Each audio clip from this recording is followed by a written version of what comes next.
Earlier this week, we watched the Memphis Grizzlies play their 26th game of the season. Now, you may be asking, game 26, who cares? Who's counting? The entire city of Memphis is counting. That's who. Because game 26 meant that Ja Morant's 25-game suspension would be complete, and Memphis's glorious prince would be able to return back to the court. I am back!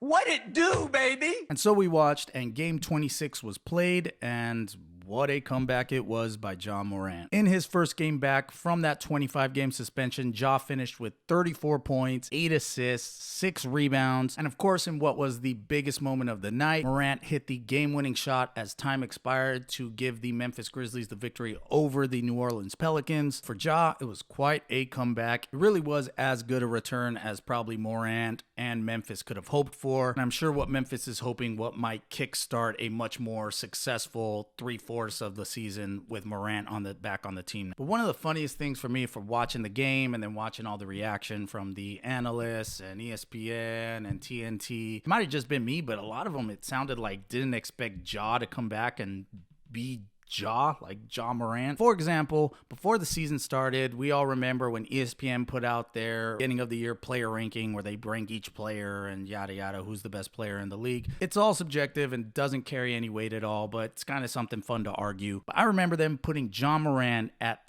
35 on that list. Ja Morant at 35. Morant coming into this season is a 2-time All-Star, former Rookie of the Year, former Most Improved Player of the Year, and he has been the leader on a Memphis team that has gotten the number 2 seed in the West 2 years in a row, and there's been no doubt that he has been the leader of that team through that run. For years now, he's been one of the most high-profile, exciting, must-watch players in the league. Just in my opinion, these last 2 years, he really has elevated himself to a superstar level in the NBA. So to see that list and see him at 35 and see players ahead of him like Paolo Banchero, Lauri Markkanen, even his own teammate Jaren Jackson Jr. was put on that list ahead of Ja. ESPN was basically saying Ja wasn't even the best player on his team. Now maybe they were taking the 25-game suspension into consideration with these rankings, and so that's why they had him so far down the list. Maybe that's how a lot of people see it, because it seemed like the response to Ja's first game back was this surprise of like, wow, he can do this, when he's been doing this for the past 2 years. Ja's play on the court has never been the problem. It's when he's off the court and all the stuff he gets into off the court that's been the problem in Ja's career. And I think it was very telling that during his entire 25-game suspension, we did not hear a peep